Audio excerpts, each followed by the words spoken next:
Good morning प्यारे बच्चों। चलो शुरू करते हैं आज हम लोग basic concept of chemistry. Important chapter है और यहाँ से न्यूमेरिकल्स भी आता है कंपटीशन में, तो हम लोग चेक करेंगे कौन कौन से इंपॉर्टेंट कंसेप्ट है और कहाँ से न्यूमेरिकल बनता है। ओके, तो शुरू करते हैं बेसिक कंसेप्ट ऑफ केमिस्ट्री। सबसे पहले प्यारे बच्चों इसका हम लोग ओवरव्यू देख लेते हैं कि बेसिक कंसेप्ट में क्या क्या पढ़ना होता है। सिंपल देखो, शुरू ही कर लेते हैं हम लोग। हमारे पास होता है मैटर, पता ही होगा आपको। मैटर को हम लोग दो पार्ट में डिवाइड कर देते हैं, एक फिजिकल क्लासिफिकेशन के बेसिस पर और दूसरा केमिकल क्लासिफिकेशन के बेसिस पर। तो फिजिकल क्लासिफिकेशन में क्या होता है, सॉलिड, लिक्विड एंड गैसेस आते हैं, और केमिकल क्लासिफिकेशन में क्या आता है हमारे पास, प्योर सब्सटेंस और इम्प्योर सब्सटेंस। पूछता नहीं है, एग्जाम में नहीं आता, कभी नहीं आता ये सब। ओके, फिर भी हम लोग चेक कर लेते हैं। प्योर सब्सटेंस में क्या होता है हमारे पास, एलिमेंट्स, कंपाउंड्स। ओके, और इम्प्योर में क्या होता है हमारे पास, मिक्सचर होता है। इम्प्योर का एग्जांपल क्या है, मिक्सचर। मिक्सचर को फर्दर हमने डिवाइड किया, होमोजीनियस मिक्सचर और हेट्रोजीनियस मिक्सचर।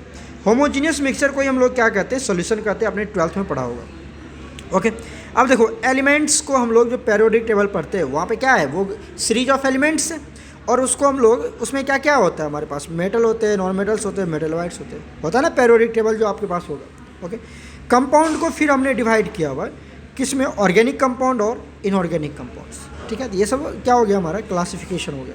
तो ऑलरेडी आप इसके बारे में जानते ही होंगे, इस पर ज़्यादा ध्यान देने की ज़रूरत नहीं है। चलो आगे बढ़ते हैं।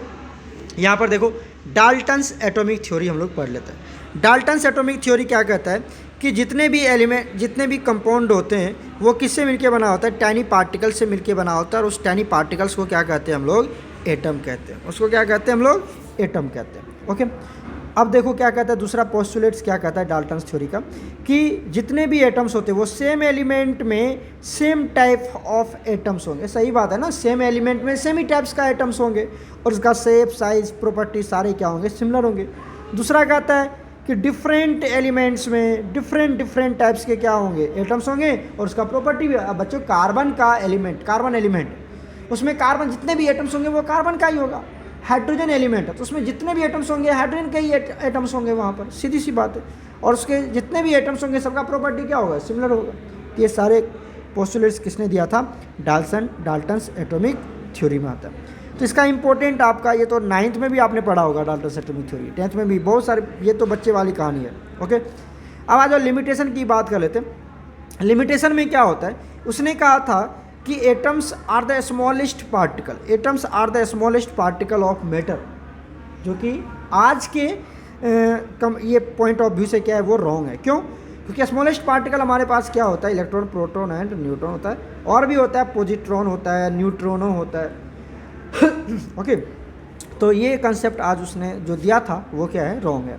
ओके, उसके बाद वो एक फेल हो गया था एक्सप्लेन करने में, why the atoms of different elements differ in mass, और वो ये नहीं बता पाया था कि अलग अलग एलिमेंट्स के जो एटम्स होंगे वो अलग अलग साइज, शेप और प्रॉपर्टी के क्यों होते, ये भी एक्सप्लेन नहीं कर पाया था। दूसरा उसने क्या कहा कि why atoms are the same और different atoms combined to form molecules, ये भी उन्होंने एक्सप्लेन नहीं किया था कि एटम कंबाइन करके मॉलिक्यूल क्यों बनाता है। अब बाद में पता चला कि ऑक्टेट रूल फॉलो करना होता है, वो स्टेबिलिटी गेन करनी होती है, तो बहुत सारे फैक्टर्स हैं।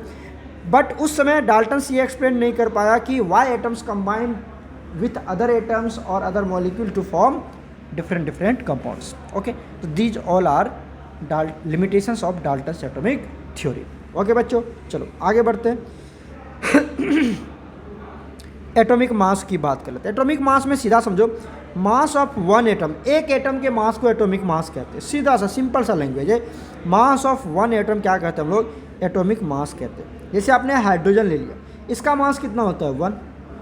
अब ये इसका क्या है, ये एटॉमिक मास है क्योंकि हमने एक एटम के मास का लिया। ऑक्सीजन का मास कितना होता है, 8, कितना होता है, सॉरी 16 होता है ना बच्चे, जस्ट मोमेंट। 8 तो इसका एटॉमिक नंबर होता है, पता है ना आपको, 8 क्या होता है इसका एटॉमिक नंबर। तो मास नंबर कितना होता है इसका, 16। तो ये एक एटम का मास है। तो उसी तरह से मास ऑफ वन एटम को क्या कहते हैं, एटॉमिक मास कहते हैं। नहीं पूछेगा आपसे, कभी नहीं पूछता है। अब आ जाओ रिलेटिव एटॉमिक मास क्या होता है, कि रिलेटिव मतलब किसी के रेस्पेक्ट में निकालना है, रिलेटिव मतलब कोरिलेट करना है, किसी के रेस्पेक्ट में निकालना, तो रिलेटिव एटॉमिक मास होता है mass of one atom divided by 1/12 of one carbon atom. तो 1/12 into mass of one carbon 12 atom, इसी को हम लोग AMU भी कहते हैं। क्या कहते हैं इसको हम लोग?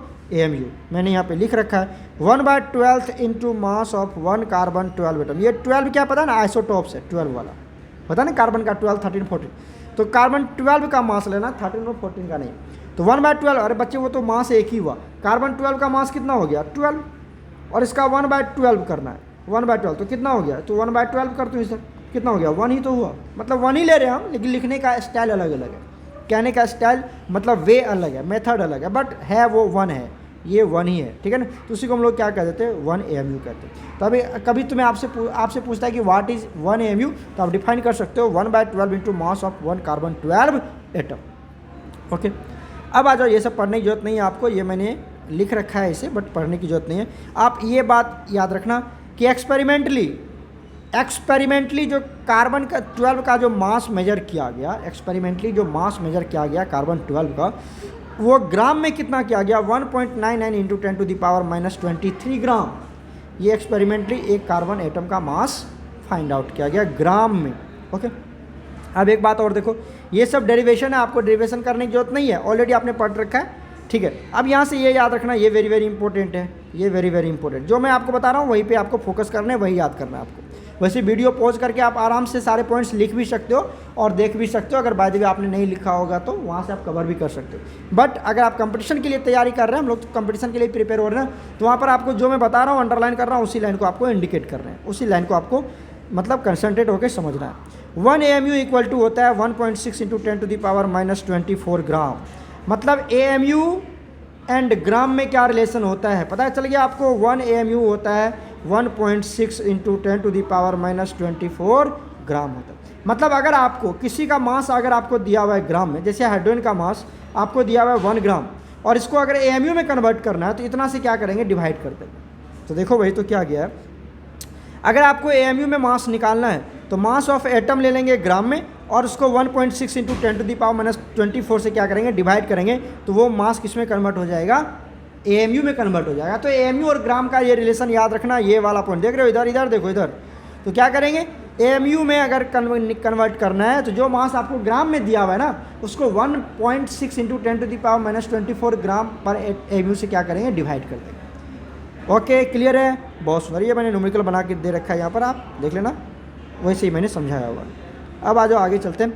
Average atomic mass. Average atomic mass क्या होता है? सम ऑफ आइसोटॉपिक मासेस का एवरेज निकालते हैं। मतलब जितना भी आइसोटॉप्स होता है उसका एवरेज निकाल लेते हैं, और उसी को क्या कहते हैं? एवरेज एटॉमिक मास कहते हैं। मैंने यहाँ पर एक समझाया हुआ, देखो एग्जाम्पल देखो, इधर इधर देखो। कार्बन के 2 आइसोटॉप्स मान लो क्वेश्चन में दिया हुआ है, ये क्वेश्चन हमने लिया हुआ है, कार्बन का 2 आइसोटॉप्स है, कार्बन 12 अब 14 भी होता है, क्वेश्चन में आपको 2 ही दे रखा है। लिसन केयरफुली, क्वेश्चन में आपको 2 ही दे रखा है। कहता है कार्बन 12 जो है वो इन्वायरमेंट में 99% मिल रहा है, मिलता है, और जो कार्बन 13 है वो 1% मिल रहा है। तो इसका एवरेज एटॉमिक मास क्या होगा? तो 12 वाला कितना मिल रहा है? 99, तो 12 को 99 से मल्टीप्लाई कर देंगे। मतलब आइसोटॉप्स को जितना अबंडेंट है उससे मल्टीप्लाई कर देंगे, जितना मिल रहा है ना उससे मल्टीप्लाई कर देंगे। 13 को 1 से मल्टीप्लाई कर देंगे, कर दिया। टोटल है, टोटल यहाँ से कितना? 1391 और निकल गया आराम से। बस एकदम बच्चे वाली कहानी, आई समझ में? चलो देख लो, एक और देख लेते हैं। जो हमारा क्या है? सिल्वर है, और क्या है हमारे पास? ये सिल्वर है। सिल्वर के 2 आइसोटॉप्स 107 और 109, 2 आइसोटॉप्स है। और 107 वाला कितना मिलता है? 51.86%, और 109 वाला कितना मिलता है? 48। तो टोटल कितना हो गया? 100। मतलब 100 से डिवाइड करना आपको। तो 5107 को कितना से मल्टीप्लाई करना? 51 पॉइंट, देखो कर दिया ना हमने। और 109 वाले को कितना से मल्टीप्लाई कर दिया? इतना से मल्टीप्लाई कर दिया, डिवाइड कर दिया 100। एकदम बच्चे वाली कहानी है, समझ में आ गया ना? मतलब जो आइसोटॉप्स आपको क्वेश्चन में दिया हुआ है वो कितना परसेंट है, उस परसेंट से उतना से मल्टीप्लाई कर देना, नीचे में उस टोटल परसेंटेज को जोड़ देना, बस बच्चे वाली कहानी। तो अब चलो आगे बढ़ते हैं, हम लोग ग्राम एटॉमिक मास की बात करते हैं। मतलब अगर एटम के मास को ग्राम में लिखा जाए तो ग्राम एटॉमिक मास कहते हैं, और ये 1 मोल का मास होता है। 1 मोल के मास को किस में लिखते हैं? इन ग्राम लिखते हैं। क्लियर हो गया ना? बस इतना याद रखना, मोल के मास को ग्राम में लिखते हैं बस।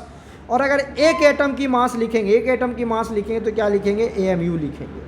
क्लियर हो गया? देखो यहाँ पर वही बात हमने समझाया हुआ है कि अगर मान लो एग्जाम्पल के थ्रू समझो, सोडियम है, सोडियम का एटॉमिक मास कितना होता है? 23 होता है। अब यहाँ पे हम 2 यूनिट यूज कर सकते हैं, एक AMU यूज कर सकते हैं, दूसरा ग्राम यूज कर सकते हैं ना बच्चे। मास को 2 यूनिट में डिवाइड कर दिया हमने, एक AMU में, दूसरा ग्राम में।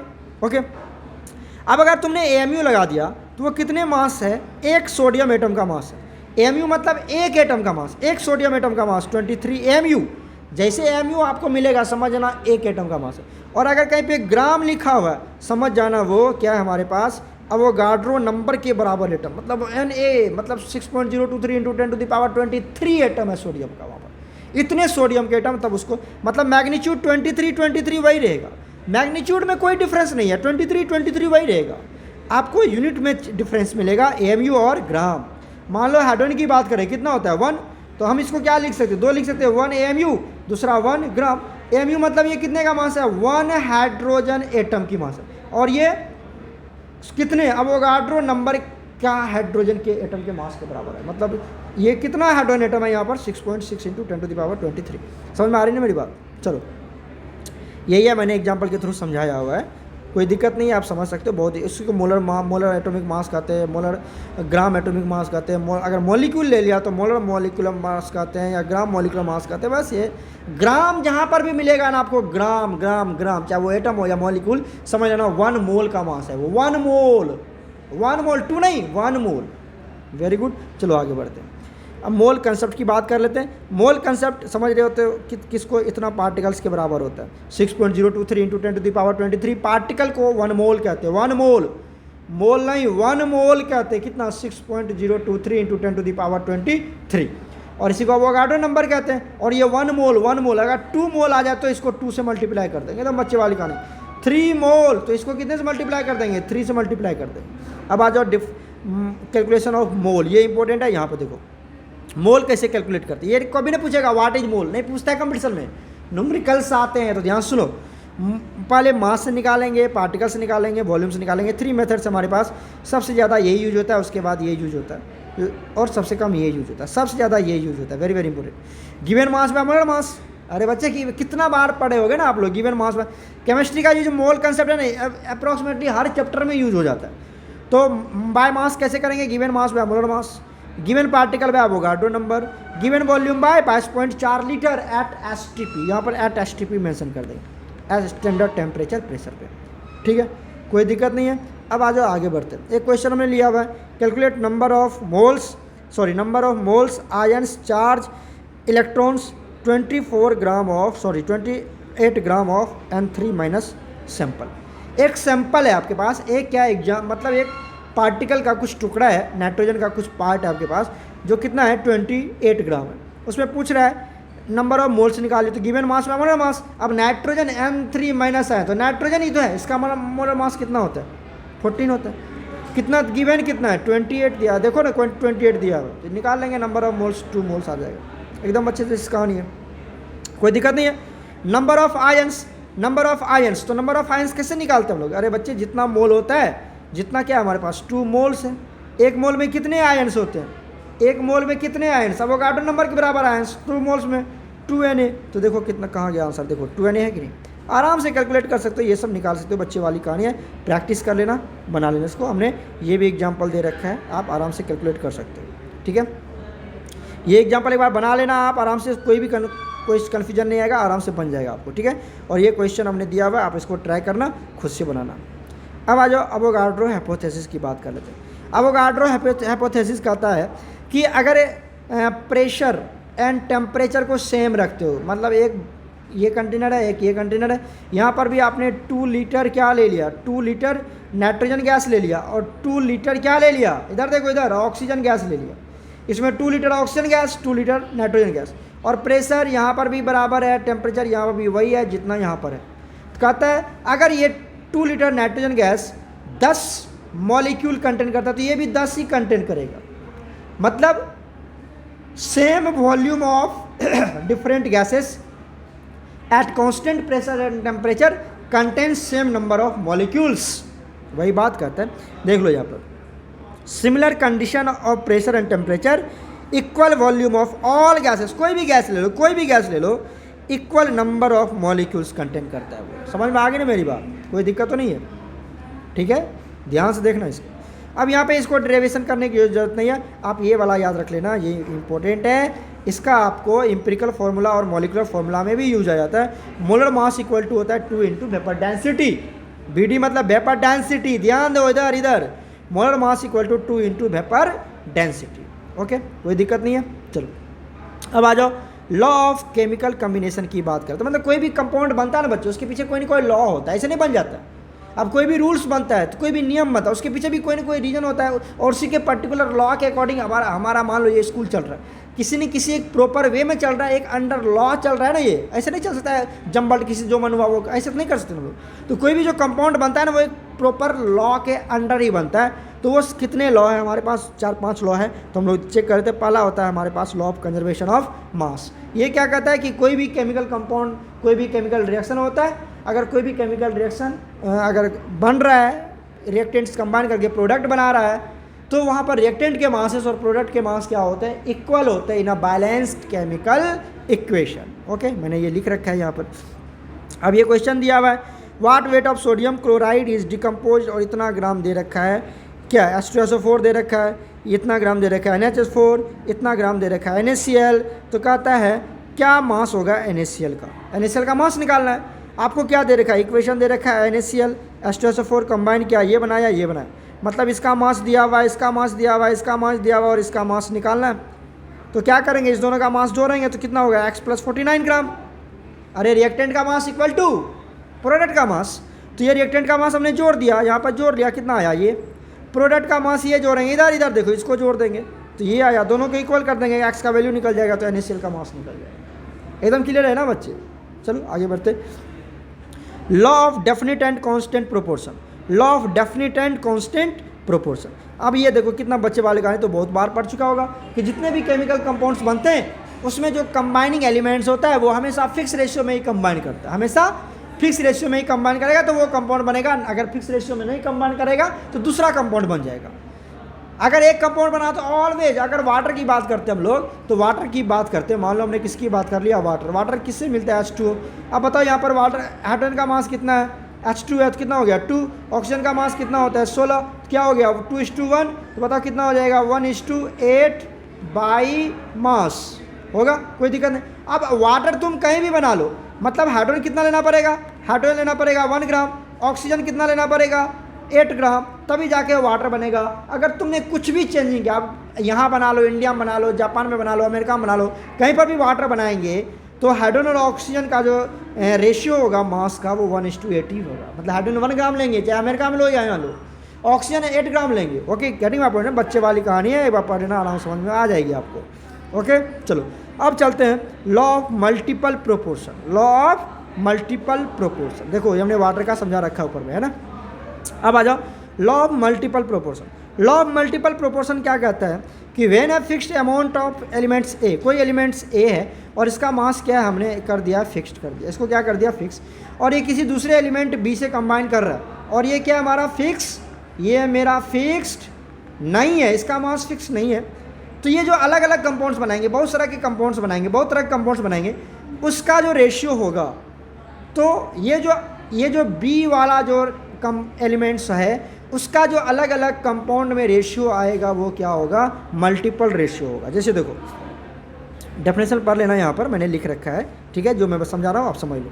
यहाँ पे एक नाइट्रोजन है जिसका मास क्या है, फिक्स है, देखो N2 N2 N2 N2 N2, कितना मास होगा बोलो, 28 ग्राम होगा ना बच्चे, 28 ग्राम इसका मास फिक्स है। अब यहाँ पे ये ऑक्सीजन के साथ रिएक्शन किया तो क्या बनाया, N2O NO N2O3 N2O4 N2O5, अलग अलग कंपाउंड्स बना रहे हैं ना। तो अब जो इसका मास होगा, इसका जो मास होगा, इसका इधर इधर देखो, इसका जो मास होगा, अब ये क्या हो गया, हमने इसको बैलेंस किया हुआ, इसको क्या किया हुआ, बैलेंस किया हुआ, ध्यान से देखो, इसको बैलेंस किया हुआ।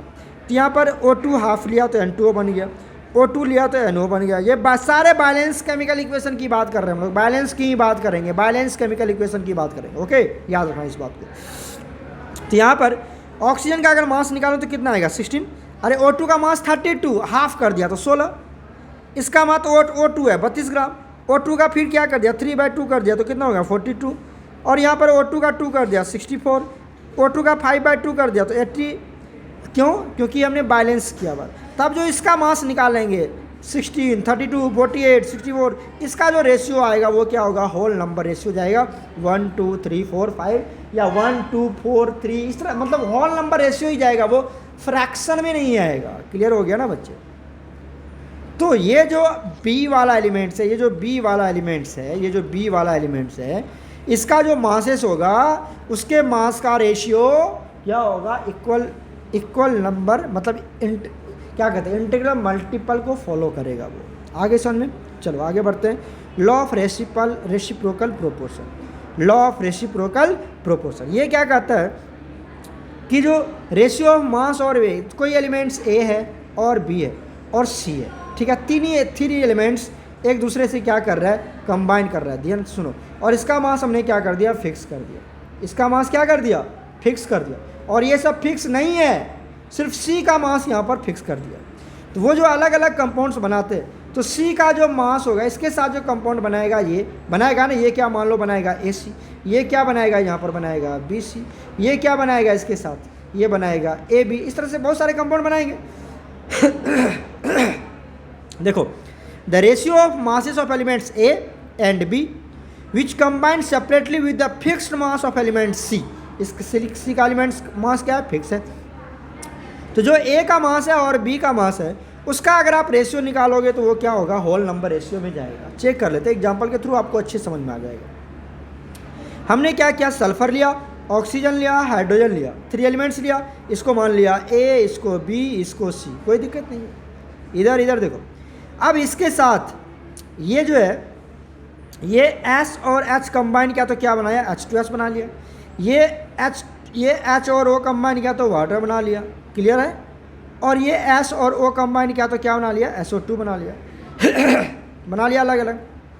अच्छा, अब यहाँ पर देखो, ये H2S बनाया, ये H2O बनाया, जिसमें हाइड्रोजन का मास क्या है, इधर देखो, हाइड्रोजन का मास क्या है, फिक्स है 2 ग्राम, यहाँ भी 2 ग्राम, यहाँ भी 2 ग्राम, फिक्स है। हाइड्रोजन का मास क्या है, कांस्टेंट है, फिक्स ग्राम।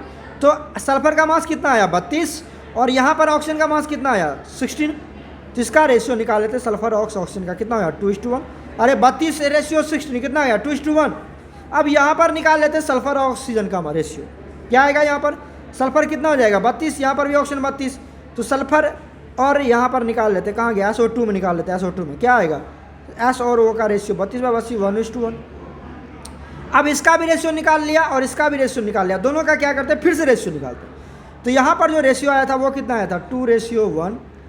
और इसका भी रेशियो निकालना, तो रेशियो मतलब डिवाइड, और इसका रेशियो निकालना है, यहाँ SO2 में क्या आया था, 1:1 1:1। इसका रेशियो निकालो तो क्या लिख सकते, 2/1, ठीक है, डिवाइड करेंगे 1/1। अरे रेशियो का मतलब डिवाइड ही तो होता है, तो 2/1 × कर देंगे डिवाइड का अपोजिट 1/1। क्या हो गया, यहाँ से क्या आएगा, ये 2:1 ही तो आएगा। तो ये आया कि नहीं, इंटीग्रल मल्टीपल देखो 2:1 आया ना, कोई दिक्कत तो नहीं है। उसी तरह से यहाँ पर देखो, चलो मैं कलर चेंज करके फिर से दिखाता हूँ तुमको। यहाँ कार्बन, सल्फर, ऑक्सीजन, ये A B C। अब A B रिएक्ट किया तो क्या बनाया, H2 बनाया, और ये इसके साथ कंबाइन किया तो CO2, और ये इसके साथ कंबाइन किया तो SO2। यहाँ पर C का मास कितना है, 12, सॉरी कार्बन का मास कितना है, 32, और यहाँ सल्फर का मास कितना है, 32। ये फिक्स है कि नहीं है, तो है फिक्स्ड मासेस। ऑक्सीजन का मास कितना है, 32, यहाँ भी ऑक्सीजन का मास कितना है, 32। तो रेशियो क्या आएगा, देखो रेशियो कितना आएगा इसका, तो यहाँ पर निकाल लेते हैं। ऑक्सीजन का रेशियो कितना आएगा, 1:1 आएगा। कहाँ गया, 32। एक सेकेंड, जस्ट मोमेंट, देखो पहले हमने मास निकाल लिया, कार्बन और सल्फर का मास कितना आएगा, यहाँ पर 12 और 32 निकाल लिया, 3:8। अब आ जाओ, अब ये जो मास है वो कंबाइन करेगा किसके साथ, एक मोमेंट, एक सेकेंड, कार्बन और सल्फर। यहाँ पर अलग अलग क्या है हमारे पास, कार्बन है और यहाँ पर क्या है, सल्फर है। यहाँ पर ऑक्सीजन का मास 32 है और यहाँ पर ऑक्सीजन का मास 32, ये तो कांस्टेंट हो गया ना। यहाँ पर कार्बन 12 और यहाँ पर सल्फर 32, ये अपोजिट है। तो कार्बन और मास का निकाल लिए हमने। यहाँ पर ऑक्सीजन फिक्स है, देखो ऑक्सीजन हमने उल्टा बता दिया था।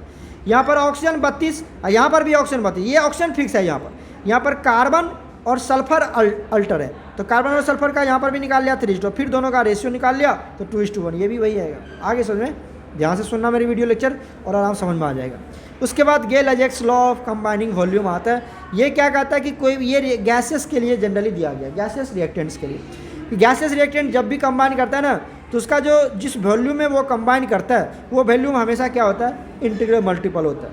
जैसे N2 H2, ये बैलेंस कर लो, जिसके यहाँ पर कुछ नहीं तो कितना है 1, यहाँ पर 3, यहाँ पर 2। बैलेंस की बात करेंगे, बैलेंस हमेशा बैलेंस करके ही हम उसकी आगे फर्दर मैनिपुलेशन करेंगे, ओके, कैलकुलेशन करेंगे। तो क्या आ जाएगा यहाँ पर 1:3:2 आया ना इंटीग्रल मल्टीपल। तो ये तो बच्चे वाली कहानी थी। अब आ जाओ यूनिट्स की बात कर लेते बच्चों।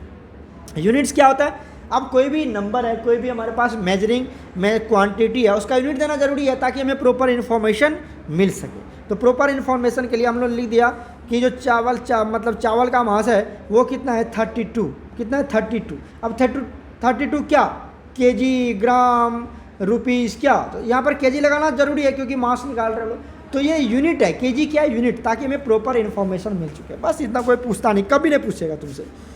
4 टाइप्स के होते हैं हमारे पास यूनिट्स, क्या होते हैं, एफपीएस, सीजीएस, उसके बाद एमकेएस, उसके बाद एसआई।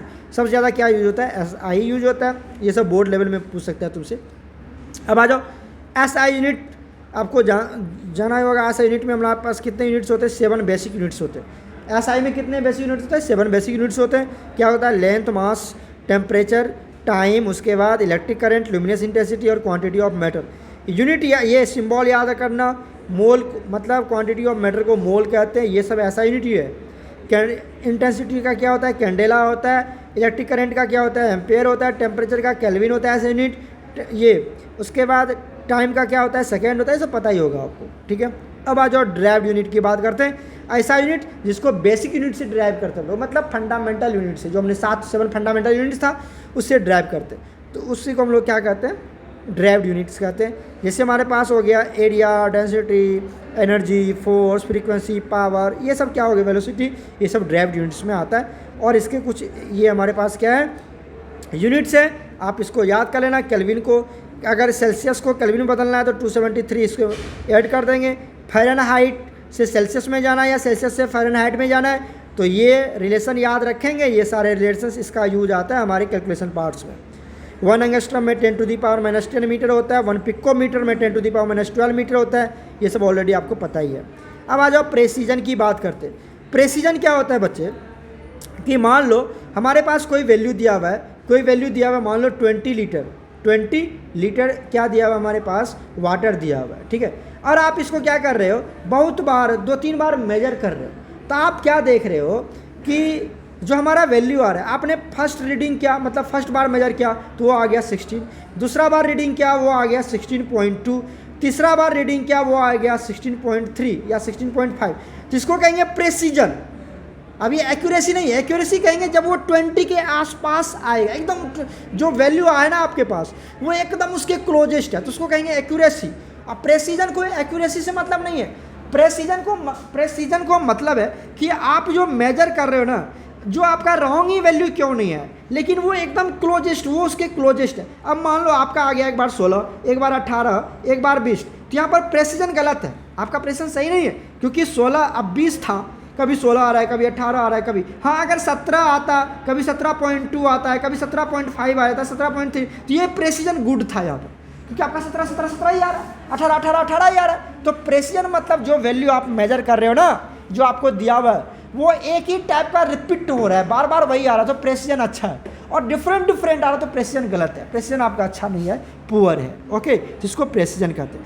एक्यूरेसी क्या कहता है कि आपके पास जो वैल्यू दिया हुआ है, 20 लीटर दिया हुआ है आपके पास, तो एक्यूरेसी कहता है कि जब आप मेजर कर रहे हो, 2-3 बार मेजर कर रहे हो, तो आपको कभी आ रहा है 20.4 आ रहा है, 19.2 आ रहा है, या 19.8 आ रहा है, 20.1 आ रहा है, तो इसको कहेंगे एक्यूरेसी। क्यों? क्योंकि एकदम 20 के आसपास आ रहा है वो, तो हमारा वैल्यू क्या है, एक्यूरेट है, तो इसको एक्यूरेसी कहते हैं। क्लियर हो रहा है ना? मैं इसको एग्जांपल के थ्रू समझाता हूँ। देखो मान ले आपके पास कोई एक लिक्विड है जो 20 ml है, ठीक है, आपने उसको 4 बार रीडिंग किया, 4 बार मेजर किया, रीडिंग का मतलब 4 एक्सपेरिमेंट किया आपने, ठीक है, 4 बार उसको हमने एक्सपेरिमेंट करके आपको टाइट्रेशन में बताया था। 4 बार हम लोग क्या करते थे वहाँ पर, KMnO4 का रिएक्शन करवाते थे, तो अलग अलग रीडिंग आता था। उसी तरह से हम लोग यहाँ पर क्या करेंगे, इसको 4 बार रीडिंग ले लेंगे, ठीक है। तो आपने क्या किया, मेजर किया। पहला रीडिंग में क्या देखा कि जब आप उसको मेजर कर रहे हो अलग अलग, कभी कप से मेजर कर रहे हो, कभी सिलेंडर से मेजर कर रहे हो, कभी किसी से मेजर कर रहे हो, तो एक बार वैल्यू आया 20 ml, एक बार आया 19.3, एक बार आया 18.8, एक बार आया 18.6,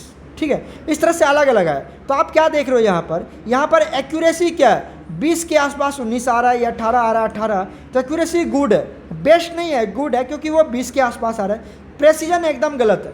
कभी क्या आ रहा है 20 आ रहा है, कभी 19, कभी 18, कभी 18 अलग अलग आ रहा है, तो प्रेसिजन क्या है, पुअर है यहाँ पर। अब आ जाओ दूसरा रीडिंग में 16, 16.1, 16, 16.2।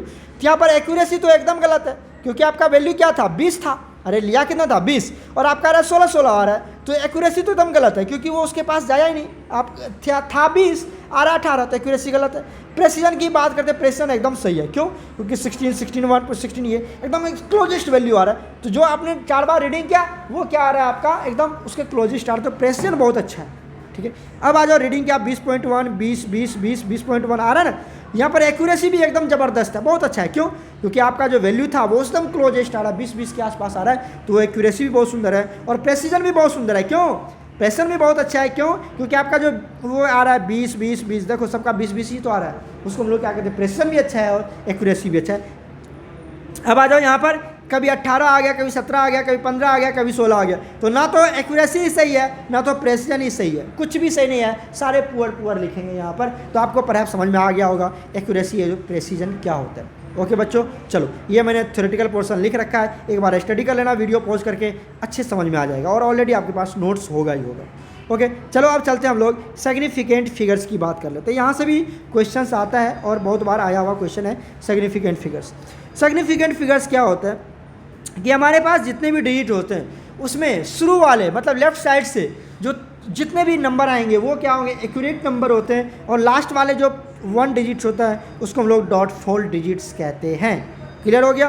तो ये आपसे व्हाट इज सिग्निफिकेंट फिगर ये कभी नहीं पूछता आपको एग्जाम में डिफाइन करने के लिए। हाँ बोर्ड में आ सकता है, तो यहाँ पे लिखा हुआ आप पढ़ लेना, लेकिन अभी कंपटीशन के पॉइंट ऑफ व्यू से हम प्रिपेयर कर रहे हैं, तो उसमें कभी नहीं आता व्हाट इज सिग्निफिकेंट फिगर, यहाँ से क्वेश्चंस आते हैं। तो देखो क्वेश्चन क्या कहता है, rules for calculating significant figure. जितना भी नॉन जीरो डिजिट्स है मतलब नंबर है जीरो को छोड़ के वो सारे सिग्निफिकेंट फिगर्स होते हैं। अगर दो मतलब 5, 0, 0, 0 कुछ भी आ जाए और 3 आ जाए, तो दो नॉन जीरो डिजिट्स के बीच में जितना भी जीरो आएगा सारे सिग्निफिकेंट फिगर्स होंगे। ये मैंने आपको ऑलरेडी समझा रखा है। All zeros placed right side of the decimal are significant. अगर मान लो तुमने ले लिया 11.000, ये सारे सिग्निफिकेंट फिगर होंगे। अगर आप न्यूमेरिकली पॉइंट्स ऑफ व्यू से देखोगे तो इसका कोई वैल्यू नहीं है, लेकिन सिग्निफिकेंट इसका वैल्यू कितना होगा, 5 सिग्निफिकेंट फिगर होगा। देख लो यहाँ पर 4 सिग्निफिकेंट फिगर है तो ऑलरेडी। और जो पावर वाला नंबर होगा को पावर को हम लोग सिग्निफिकेंट में काउंट नहीं करते हैं, बाकी को सिग्निफिकेंट को 2 ही सिग्निफिकेंट फिगर होगा। ठीक है बच्चों।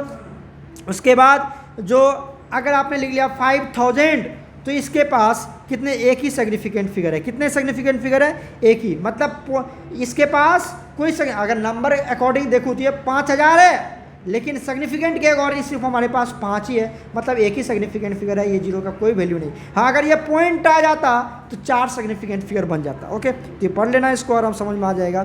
उसके बाद है calculating of significant figure. Calculate कैसे करेंगे सिग्निफिकेंट फिगर्स का। सिग्निफिकेंट फिगर्स को कैलकुलेट करने के लिए हमारे पास 2 रूल बना हुआ, एक सब्सट्रैक्शन और एडिशन का एक पहला रूल है, और दूसरा मल्टीप्लिकेशन और डिवीजन को दूसरा रूल में। तो सब्सट्रैक्शन और एडिशन का एक ही रूल में समझ लेते हैं, एक ही रूल है यहाँ पर। तो आप क्या करोगे, यहाँ पर मान लो हमने एग्जांपल के थ्रू समझाया, थ्योरी पढ़ लेना आप। यहाँ पर हमने 2 नंबर का क्या कर लिया, एडिशन समझो, थ्योरी ऐड तो आप आराम से कर लोगे। सब्सट्रैक्शन देखो यहाँ पर क्या कर देंगे, 0, 0 दे देंगे, दोनों को सब्सट्रैक्ट कर लेंगे। सब्सट्रैक्ट करने के बाद हम चेक करेंगे कि हमारे पास सबसे कम वाला सिग्निफिकेंट फिगर वाला नंबर कौन सा है, सिग्निफिकेंट वाला नंबर कौन सा है, और उसमें भी डेसिमल के बाद कितने नंबर कम है।